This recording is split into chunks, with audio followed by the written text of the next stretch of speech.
주님께서 승리하는 복된 하루가 되시기를 간절히 축원을 드립니다.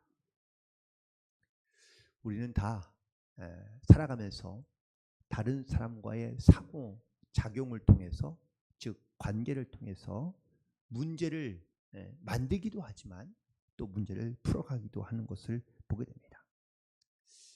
신앙생활을 한다고 물론 세상과 조금은 여러 가지 많은 관계 속에서 사람과의 작용이 조금은 달라질 수 있긴 하지만 여전히 우리는 신앙을 가지고도 다른 사람과 이렇게 관계 혹은 또 상호작용을 하면서 살아갑니다. 그러면서 때로는 우리에게 어떤 용기도 힘도 받기도 하지만 상처와 아픔을 받기도 하는 경우들을 많이 있죠.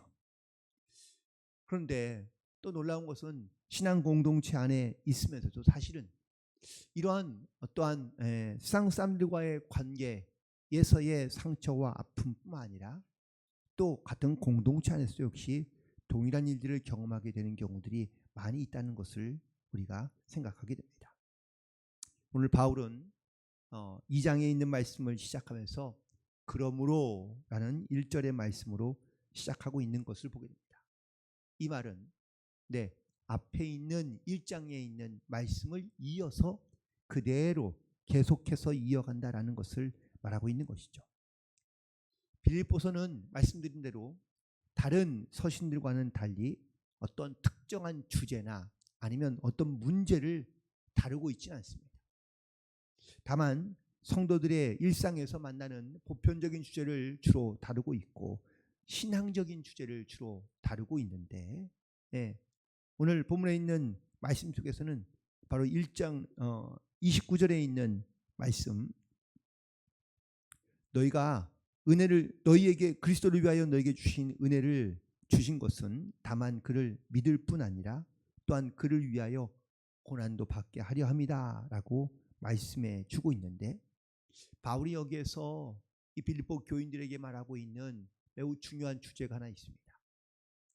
신앙 그리고 믿음과 세상에 살아가면서 내가 겪고 있는 고난이 완전히 분리되거나 다른 것을 말하는 것이 아니라 이것이 하나로 연결되어 있다라는 사실인 것이죠. 대부분 우리는 신앙생활하면서 어려움이, 고난이, 문제가 나와는 전혀 별개의 것, 나와는 상관없는 것, 혹은 나에게는 일어나지 않아야 되는 것으로 생각하거나 혹은 또 그렇게 원하고 있지만, 사실 신앙과 믿음 생활에 고난도 함께 있다는 이 사실을 우리가 분명하게 인지하고 혹은 깨닫고 있어야 된다라는 것이죠.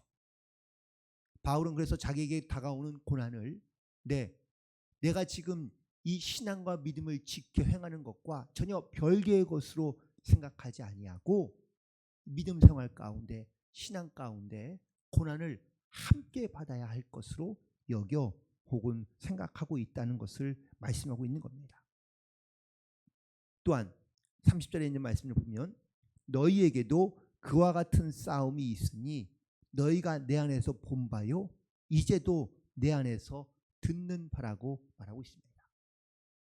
바울이 복음을 전하며 그가 많은 고난을 겪었지만 지금도 역시 바로 이 편지를 쓸 때에 로마의 감옥에 갇혀 있었는데 지금도 여전히 나는 복음 전하는 것 때문에 혹은 또 이 복음 전하는 일을 하다 보니 여전히 나는 이 고난 가운데 혹은 또 여전히 내 삶은 고통 가운데 있다는 것을 빌립보 교인들에게 증거하고 있는 것을 보게 됩니다. 그런데 바울은 이 고난을 자기 자랑을 하고자 하는 말이 아닙니다. 예수님 때문에 내가 고난 받는 것, 이것이 어떤 특별한 경험이 아니라 일상적인 보편적인 현상이라는 것을 우리 가운데 혹은 또 빌립보 교인들에게 말하고 싶었던 것이죠. 따라서 우리가 예수를 믿고 혹은 신앙생활을 하면서 사람과 여러 가지 많은 세상과의 관계 속에서 우리가 때로는 고난을 당하기도 하고 어려움도 있지만 이들에게 다가오는 고난을 이상하거나 아니면 또 너 나에게 어떤 특수한 상황으로 여기지 아니하고 이것을 일반적인 상황으로 혹은 또 보편적인 현상으로 받아들일 줄 아는 그런 믿음과 지혜가 필요하다는 것을 우리 가운데 말씀하고 있습니다. 그러면서 오늘 본문의 1절에 있는 말씀을 보시면 그러므로 이 말을 1장에 있는 말씀을 그대로 이어서 다시 한번 이야기하면서 그리스도 안에 무슨 권면이나 사랑의 무슨 위로나 성령의 무슨 교제라 궁이나 자비가 있다라고 말씀해 주고 있는데 여기에 그리스도 안에 있다는 것을 우리가 분명하게 고백하며 살아가야 될 줄로 믿습니다. 내가 그리스도 안에 있다는 이 분명한 영적인 믿음의 고백이 있을 때 우리가 사람에게 주는 말은 조언은 권면이 될 수 있고 또 만나서 친분을 나누면 교제가 되고 누군가를 도와주게 되면 그러면 긍휼과 자비를 베푸는 것이 될 수 있다는 겁니다. 물론 신앙과 믿음이라는 말을 빼고도 사실 우리가 교제도 자비도 위로도 할 수 있습니다. 하지만 그리스도 안에서 우리가 그리스도의 마음을 가지고 나누는 위로나 교제나 자비와 긍휼은 우리 가운데 반드시 믿음의 결과를 가져오게 하기 때문인 줄로 믿습니다. 그렇다면 이런 영적인 교제, 그런 어떤 그리스도 안에서 있는 이 영적인 교제가 이루어지지 못하게 하는 그러한 몇 가지의 원인들이 있는데 그건 바로 2절에 있는 말씀에 마음을 같이하며 같은 사랑을 가지고 뜻을 합하여 한 마음을 품어야 바로 그리스도 안에서 이런 아름다운 교제가 일어날 수 있다라는 것이죠. 이 말을 뒤집으면 마음을 같이 하지 않고 같은 사랑을 가지지 않고 뜻을 합하지 않고 한 마음을 품지 않는다면 우리가 그리스도 안에서 나누는 이 교제나 사랑이 의미가 없다. 혹은 또 그것이 세상에서 다루는 것과 다르지 않다라는 것을 말하고 있습니다. 많은 사람과의 관계 속에서 이렇게 마음을 같이하며 혹은 사랑을 가지고 한 마음을 품지 아니한 채 즉 그리스도의 마음을 가지고 신앙의 이름으로 행하지 않는다면 끊임없이 여전히 갈등과 분쟁과 분열과 또한 상처와 다툼은 끊어지지 않는다는 것을 다시 한번 깨닫게 됩니다. 또한 3절에 있는 말씀에 보면 아무래든지 다툼과 허영으로 하지 말라고 권면하고 있습니다. 여기서 말하는 다툼은 바로 비열한 본성과 이기주의에 대한 그런 표현인데요. 사람이 자기 안에 이기심과 자기 중심성, 즉 이기적인 생각을 가지고 살아가는 인간적인 본성이 다 누구에게나 있다는 겁니다. 그래서 자기 욕심을 먼저 생각하고 또한 자기의 것을 먼저 이루려 하는 이런 본능을 따라 살아가다 보면 그 안에 갈등과 문제가 해결되지 않는 경우가 많이 있다는 것이죠. 또한 허영도 마찬가지입니다. 허영은 내용이 없는 영광을 말하고 있는 겁니다. 다시 말하면 아무것도 되지 않았는데 마치 무엇이 된 것인 것처럼 착각하고 있는 것을 말하고 있습니다. 그리고 이 허영심은 다른 사람에 의해서 혹은 또 자기의 노력에 의해서 된 것이 아닌데 마치 자기의 노력으로 혹은 또 자기의 것으로 착각하고 있는 상태를 말하고 있는 겁니다.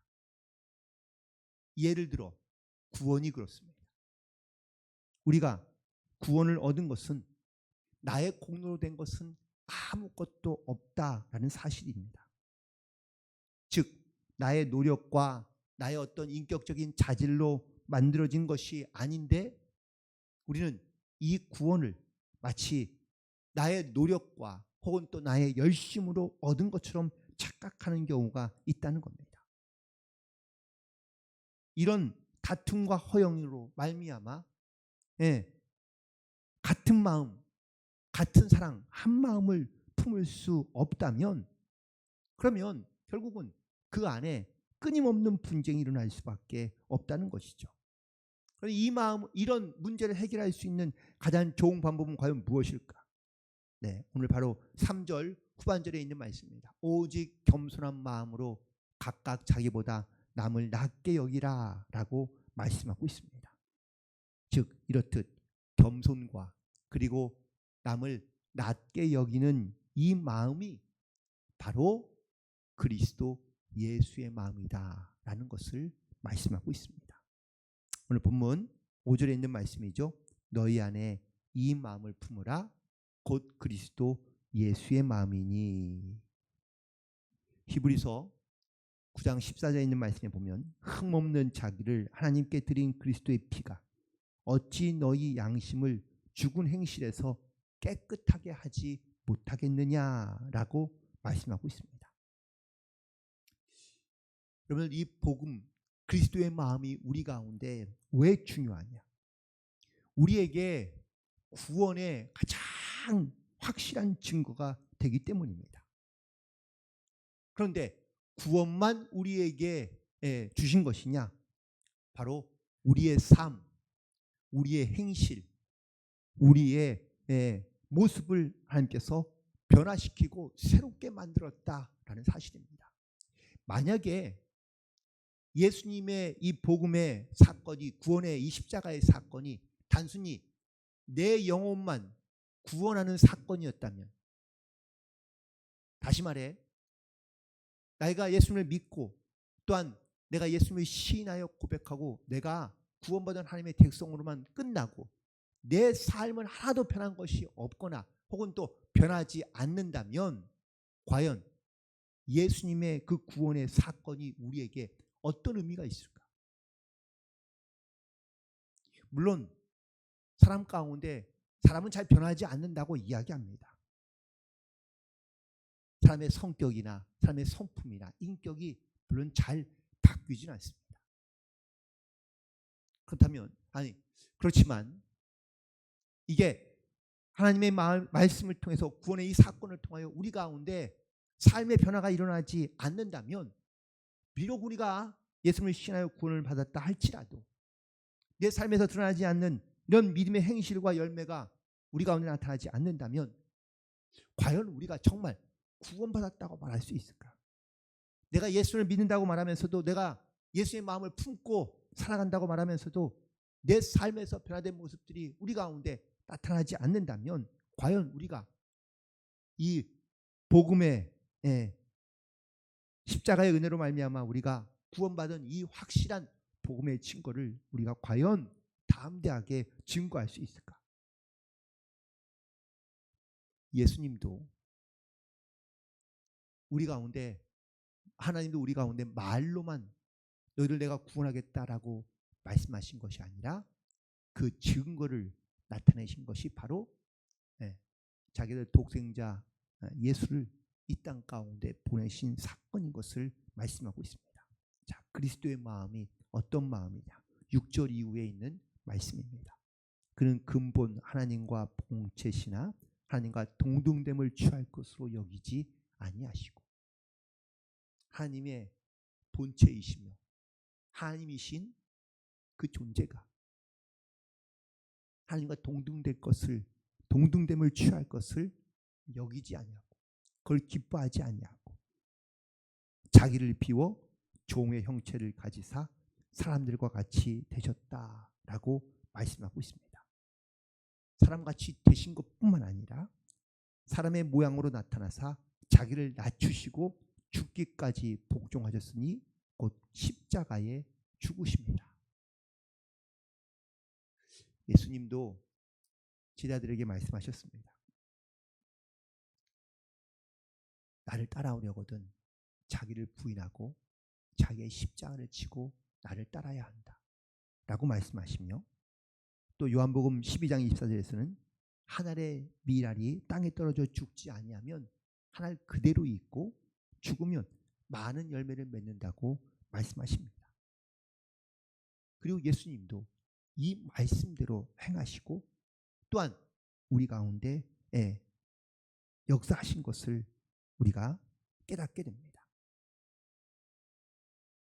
이런 하나님의 마음과 하나님의 사랑과 하나님의 은혜를 깨닫게 되면 우리가 믿음으로 내가 주님의 마음과 하나가 되어 살아간다는 것은 어떤 나의 영광과 혹은 자기의 설 자리를 먼저 생각하는 것이 아니라 또는 어떤 일이든지 다툼과 허용으로 하는 것이 아니라 우리가 그리스도의 마음을 품어 서로에게 겸손하게 남을 낮게 여기는 마음을 가지고 우리가 이 땅 가운데 살아갈 수밖에 없게 된다라는 사실을 바울은 빌립보 교인들에게 증거하고 있는 것을 볼 수 있습니다. 어떻습니까? 우리도 주님의 마음을 품어 우리가 어떠한 영광과 혹은 또 나의 어떤 노력과 열심으로 얻어진 그런 구원이 아니라 온전히 주님의 은혜와 사랑으로 우리가 하나님의 자녀가 되며 또한 이 땅 가운데 이런 변화된 삶을 살아갈 수 있는 이유는 우리 안에 그리스도의 마음을 갖고 이 마음을 품고 살아가기 때문인 줄로 믿습니다. 오늘도 이 주님의 마음을 품고 그리고 주님의 일을 감당하며 본상 가운데 승리하며 살아가는 복된 성도들이 되기를 간절히 축원을 드립니다. 그런데 그리스도의 마음을 품고 살아가면 우리에게 주시는 놀라운 하나님의 은혜가 있게 되는데 그건 바로 9절 이후에 있는 말씀입니다. 이러므로 하나님이 그를 지극히 높여 모든 이름 위에 뛰어난 이름을 주사 하늘에 있는 자들과 땅에 있는 자들과 땅 아래에 있는 자들로 모든 무릎을 예수의 이름에 꿇게 하시고 모든 입으로 예수 그리스도를 주라 시인하여 하나님 아버지께 영광을 돌리게 하셨다고 말씀하고 있습니다.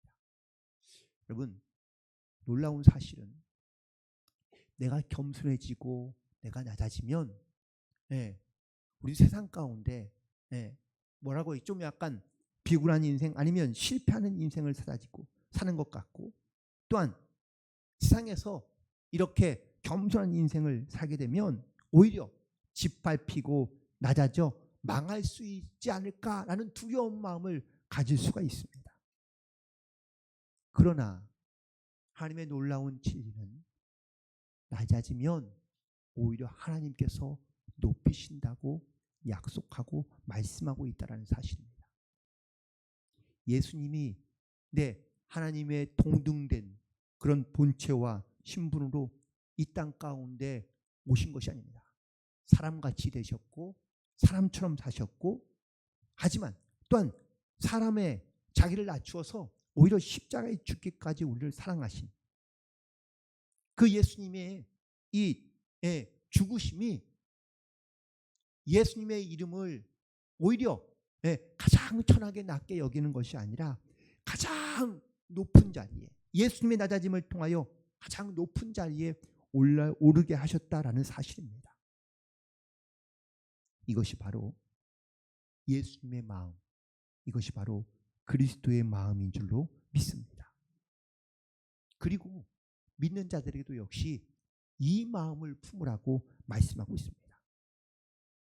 결국 겸손한 마음과 또한 자기보다 남을 낮게 여긴다는 이 마음, 낮아짐의 마음이 오히려 우리를 하나님 앞에서 더 높게 아름답게 하신다는 이 귀한 믿음의 약속을 우리가 항상 믿음으로 고백하며 그리고 주님 앞에 나아갈 수 있게 되기를 간절히 소망합니다.